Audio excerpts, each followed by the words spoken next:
Andrew McGahan. Why do Americans have such a problem with fucking Irish names?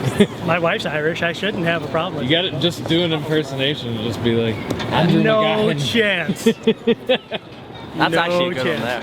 Yeah. Ready to roll? Ready. All right, Matt Erickson from MMA Junkie and USA Today, here with Andrew McGahan from just outside Dublin, Ireland, the mother country this week for all those fans who've come over from Ireland to Boston for UFC Fight Night 59. I want to get your take on our headliner this week, Conor McGregor. Obviously, we know he's big in Dublin. We've seen how big he's about to become here in the United States if he's not already. But just how big is he over there for you guys? Is he the biggest athlete in Ireland, period? Well, for the last 2 years in a row, he was the most Googled sports athlete in the country. Our soccer team isn't what it used to be, but for my generation growing up, our heroes were Damien Duff and Robbie Keane and those guys, and they're all now in the twilight of their career.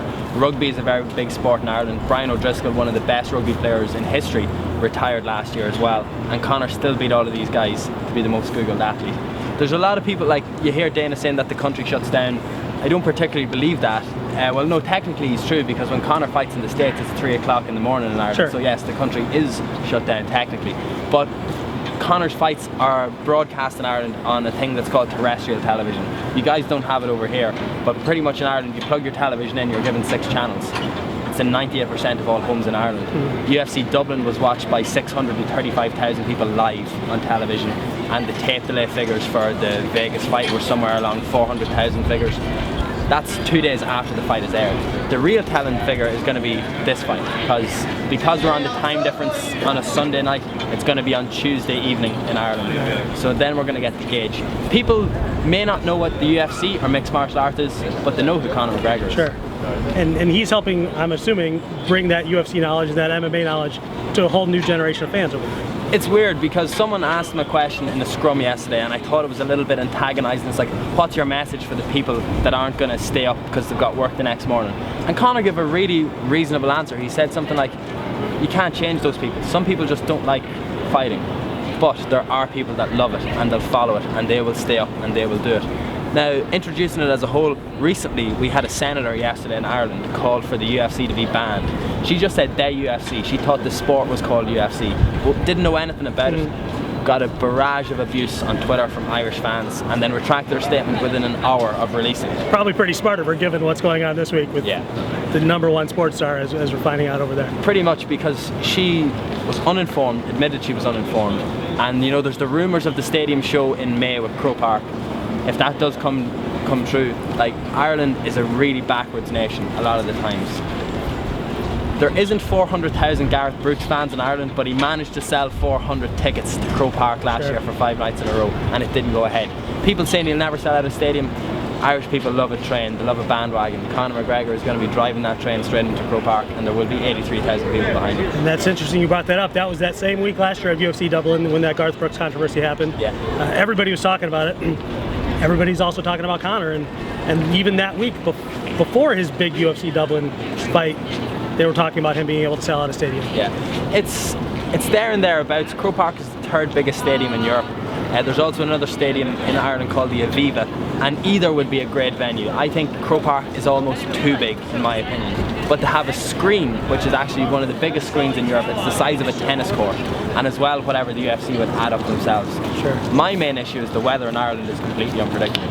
And when I'm saying that, I was saying to you guys earlier, this is actually the first time I've seen snow. We had none in Ireland, but now, the second I go away, there's 150-kilometre winds going through the country, and they're claiming it's a mini hurricane.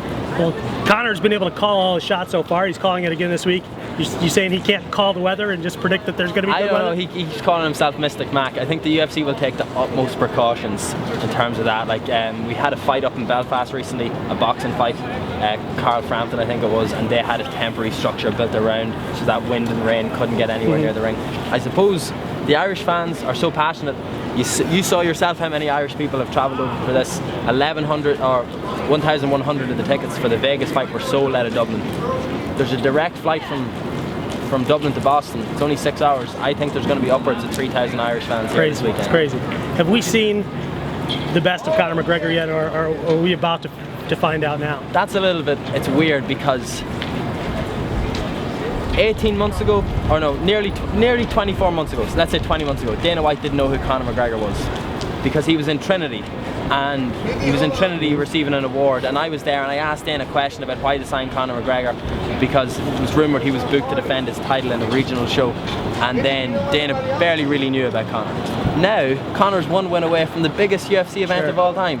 And if he can make that big of an impression and a growth in such a short space of time, we definitely haven't seen the end of Conor McGregor. In terms of his fighting style, I think if you want to see some really clinical Conor McGregor that we haven't got to see yet, you look at his fights outside of the UFC. The finish over Ivan Buchinger that got him signed to the UFC is just the most beautiful slip and hook you'll ever see, and I think he could recreate that against Seaver this weekend. There's always been a couple of shots that Conor has. His uppercuts are very good.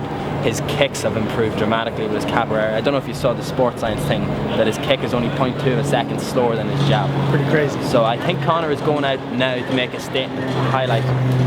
Dennis Seaver may or may not be the perfect opponent to do that against.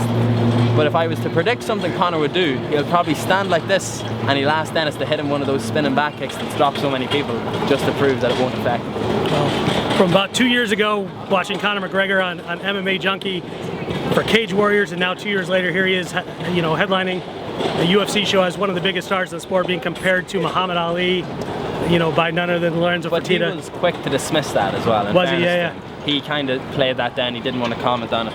And that's the thing that the UFC can do, and I hope that they don't do. They can almost over-promote someone and it would kill. Like, the American fans, from what I'm seeing, are split on Conor. And he doesn't care, because they're talking about him. You love him or you hate him. When you have guys like Dana and Lorenzo saying he's the most marketable guy in the world, he's going to be the next Muhammad Ali, he's our Muhammad Ali, that's something that's going to turn a lot of people off him very quickly. And it's not through Conor's own doing, it's through the way that the UFC are handling him. Put Conor in front of a camera, put him unembedded, give him a microphone, send him to Q&As, let him build his fan base that way. He will become marketable, he will put people away emphatically enough that people will want to see him fight. You don't need to oversell him. You can't oversell him, otherwise that's going to turn people against him. Gotcha. Well, definitely appreciate the analysis from the other side of the pond.